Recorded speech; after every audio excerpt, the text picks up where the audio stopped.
now that I've created this color palette, I want to go ahead and apply that to another image. And I'm going to apply it to this image here.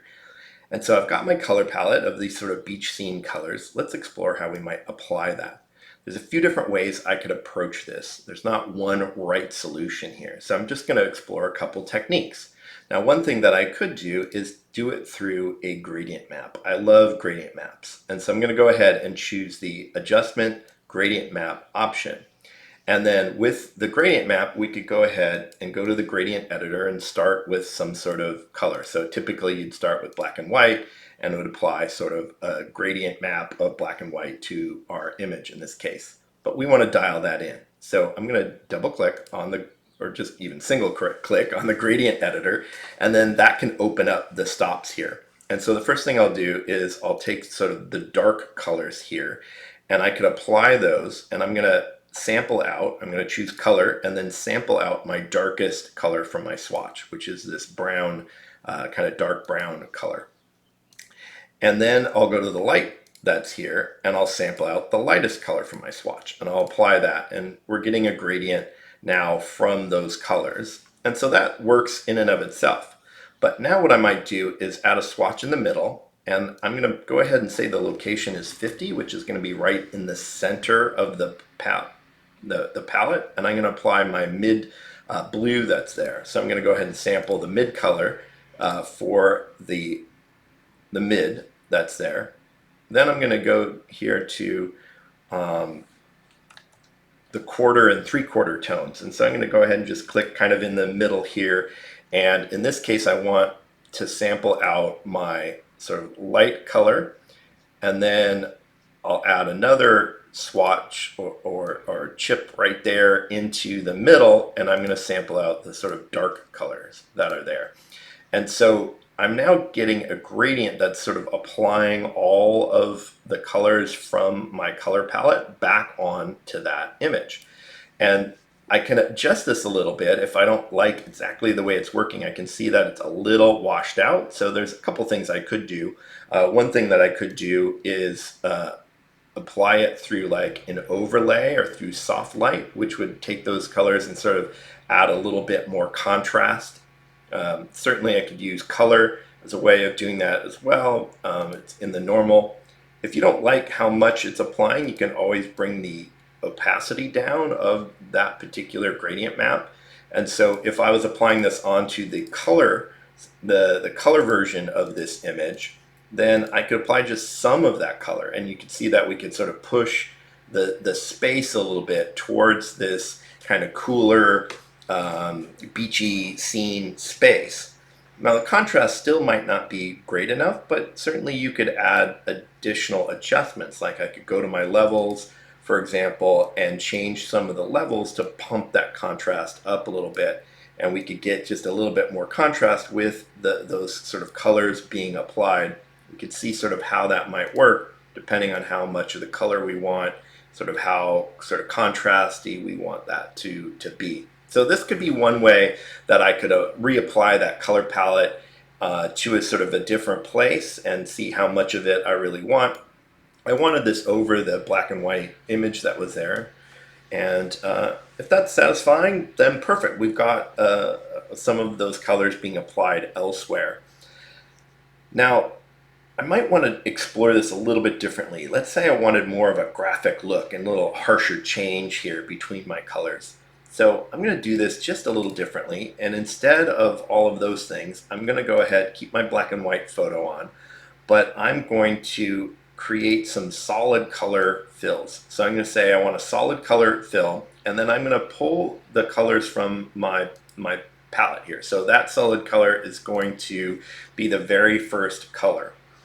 And then what I'm going to do is double click on this to open up the layer styles and choose this blend if option with the underlying layer. And so you'll see that what I can do is pull the underlying layer option here, and what this does is says the current layer is going to blend. Right now it's like we're taking all the range of the underlying layer and saying apply everywhere. But now what I'm going to do is limit that and say only apply this to the lights of this particular image. And so I'm going to look at where these numbers are going to go. let's say I go all the way to about 200 right there. I'm going to pay attention to sort of where that number is, but I'm going to apply this to this range of light tones. The highlights from 200 to 255 really is the range that that particular color fill is going to apply to. I'll click OK, be satisfied with that one, and then I'm going to add another one, another solid color fill. In this case, I'm going to go to my slightly lighter color, sample that out, and then I'm going to double click here.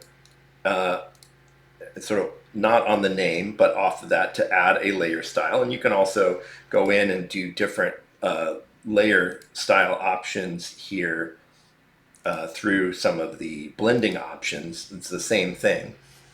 Okay, and so what I'll do is go to my underlying layer, and I can see that this will start to pop in. First, I'm going to bring it over on this side to go to where my other number ended. So my other number ended right there at 200. So I'm going to go ahead and bring this one down to 200. And I'll bring this over to be some other range. So this is going to be some of the midtones. Let's say I go from 200 to like, yeah, maybe like 150. I'll just kind of keep some numbers that sort of work for me that I'll remember. Okay, so then this one's going to end at 150. I'll go ahead and click OK.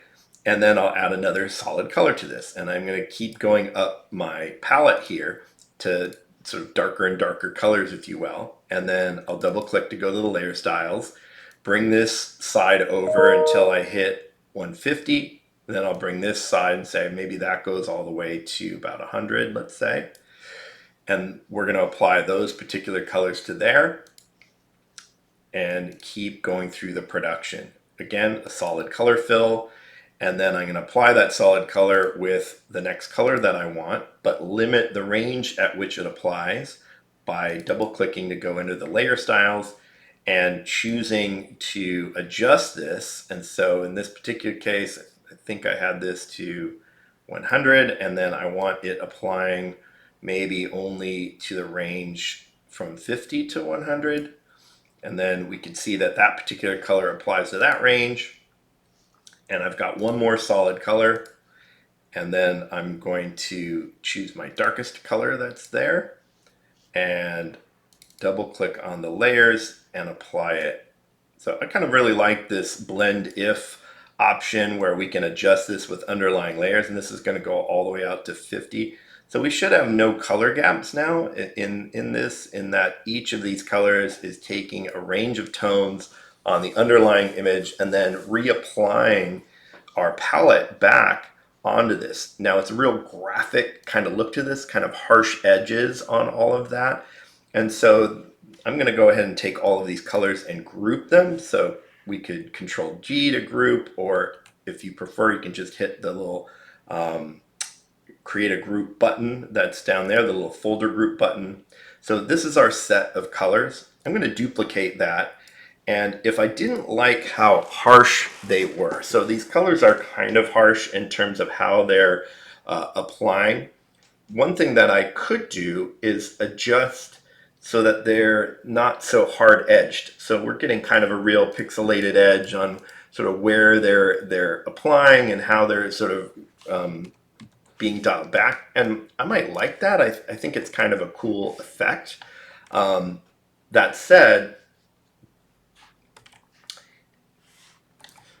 perhaps a little bit harsher than I wanted. And so one of the things that you can do with these is adjust the range a little bit more. So I'm going to double click here on our layer styles again to bring them back. And what I could do is split this so that it's each of these little points, if you hold down the Alt or Option key, can be split so that there's a sort of broader range to which this might apply. And you'll see that this is going to soften this up basically, sort of where that, like, it's going to add in that color, but across sort of more of a range to that. So you'll see how this will take effect as I do that with some of these others. I'm going to go ahead and open these up. Holding down the Alt or Option key, you can see that it's starting to adjust that where it's adding those colors, but a little bit more subtly and not so abruptly. So there's a kind of range through which this other color will kind of span,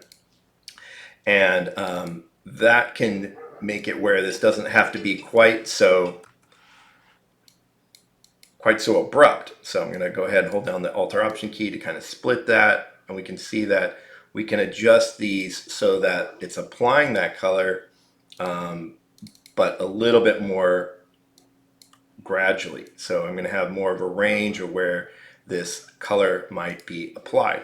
So we can take a look at what that sort of group looks like, and compare this version, a little bit more subtlety to the adjustments compared to sort of this other version that's going to be more graphic and, sort of a little bit more pixelated, and this is going to sort of bleed those just a little bit as they apply the color.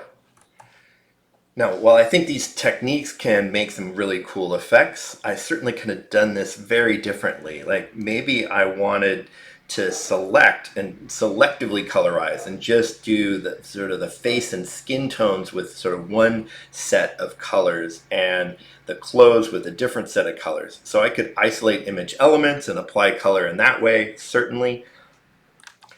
There are really just so many techniques in Photoshop that are fun to explore. So hopefully I've added a couple ideas into your own workflow.